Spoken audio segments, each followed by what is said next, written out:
Cool, here we are, just sitting, hanging out with Joel Tudor. Joel, thank you so much for bringing what you did, the energy that you and your entourage of fantastic young surfers have brought to Muizenberg this weekend. Yeah, I mean, you know, when you travel such far distances, you never know what you're going to get, right? You don't know what kind of mixed bag you have set up for when you arrive, but I came here a long time ago. I didn't really see much surf, you know.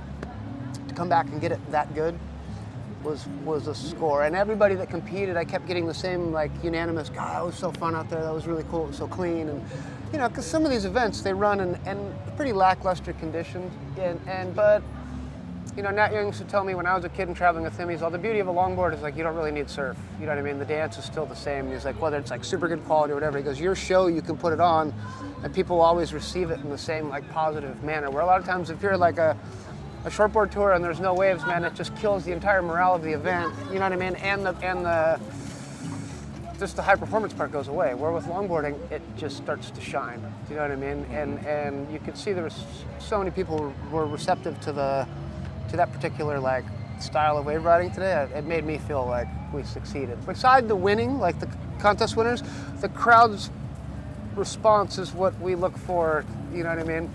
To give us motivation to hold another one in a weird, strange location that you would never think you'd pull it off. So it was a long flight. Yep. It was worth coming here. We absolutely scored. And for the guys that are going to stay after, I know quite a few of these people, the gals and guys, are going to stay for a while. Because if you travel to this length of distance to come to this part of the world, you might as well take it in. This place is absolutely stunning and beautiful. And you have some waves too around here that are pretty good. Lots of waves. So you got some pretty good waves. Up the coast. Yeah, you can surf your way all the way up the coast. So talking about this particular wave in itself, you surfed it a few times. I surfed it earlier. I never got it the prior time I came through here and checked it out. It wasn't really very good. And hopefully this kind of like gives people some insight on how to run contests. It's not supposed to be serious. You're not supposed to threaten people with fines if they take off after the heat. You know what I mean? You get all these like military type people that run events and they love the power trip people. Do you know what I mean? Yeah. We're like, I am the antichrist of that. I don't care what you do as long as you have a good time and you put on a good performance. Do you know what I mean? It was all about inclusion, and we could see that today. You run the women's and the men's heats at the same time. There's none of this waiting for, you know, better waves for anyone. The gals don't get the crap waves while the guys get the pick of the litter. That's like really disrespectful, and we know which group does that all the time. You know what I mean? And in the longboard thing, we always give the gals first choice, you know? Ladies first. I don't know if you have any manners, but that's how it's always been taught. Do you know what I mean? Exactly. And they get the first choice, and you know, sometimes they want to go out first. Sometimes they want the dudes to go out and sacrifice themselves and get thrashed before they go out. Or they'll look at the tide and they know that the guys are going to get the shit tide. Well, they get the first choice. So. Yep. Going back to what you said about a full circle, it's quite interesting, the relationship between Dick Metz, founder of the legendary Hobie Surfcraft, and him hitching a ride all the way from North Africa and landing up on a beach not far from here and meeting John Whitmore. And the relationship that was a pivotal, seminal part of surfing heritage between South Africa and America, essentially. Well, I think people don't realize, like, at that time, the world may have been, like, thought it was big, but within the scale of surfers, there weren't that many. And then they all ended up becoming friends, whether one way or the other, it was magazines or postcards or, you know what I mean? Like, before technology got us all really advanced, that was kind of a thing. And it was like a tribe, do you know what I mean? Like a really kind of tribe of nomadic dudes that, like, gave up everything in search of a perfect ride. Do you know what I mean? And Metz, I'm learning more and more about that guy as I go on. I had no idea the list of accomplishments that he put together. He runs the California Surfing Heritage Museum, which is like the temple of knowledge for if you're a shaper or you want to go and pull from something from different eras. And you know, if he had any kind of contribution that helped in some way to get us to this particular event, then that's pretty cool. And I know Whitmore had a huge influence on South African surfing. He's kind of the beginning of the evolution of like where you are now. And South Africa's always produced great surfers from Sean Thompson to, you know, there's no lack of talent down here. I think they'd be proud if they were sitting here, not only the Oom, but also Dickie, that you've carried on that spirit and that taken over that mantle and trying to keep that old-fashioned spirit of camaraderie and respect alive, essentially. Well, it's a contest, but it doesn't mean you can't have respect for your fellow competitors. You can take it serious without being a dick, you know? And that's kind of that's what we try and echo with our events. Yeah, it's a contest. Yes, you can be serious, but I also have rules that eliminate that seriousness, you know? There's no interference call. So if you want to share a wave with your friend, that's fine. There is no paddling interferences. There's no, you know what I mean? There's no penalty for taking after the horn. You can catch a wave at the end of the heat. you can catch over 10 waves, you know, and that kind of free environment produces better surfing than a bunch of strict rules.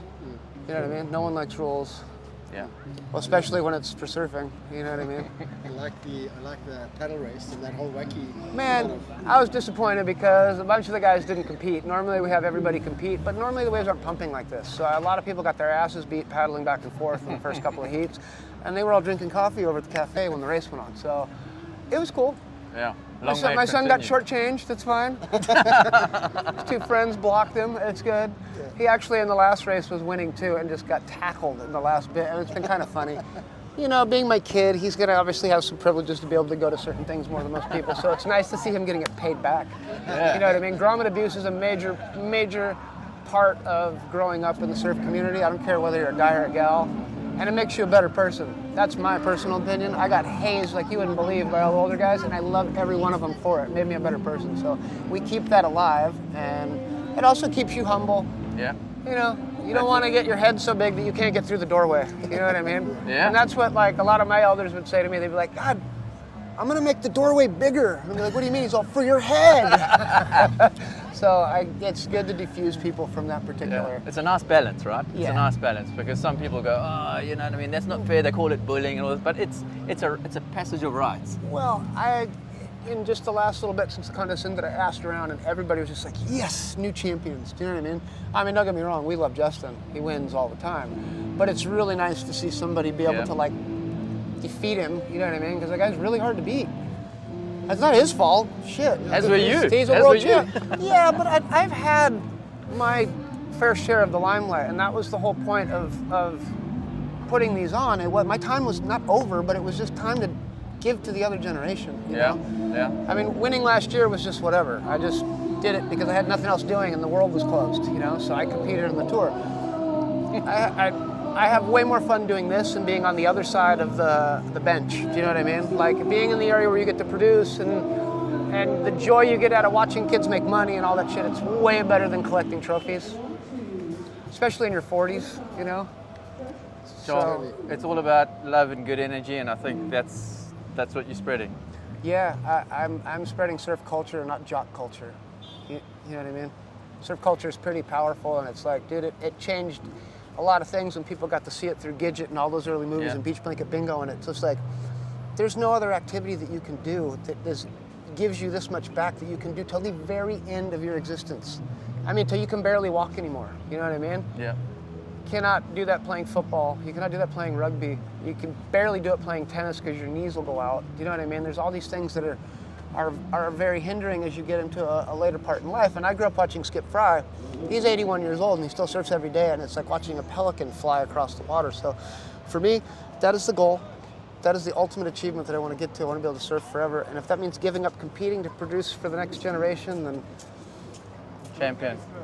Thank you, We'll do Joel. it. Thank you so much. Thank Thank you very you, much, guys. Joel. No, Thanks. thank You you. guys are legends. Thanks a lot. Stoked for sticking around to get it.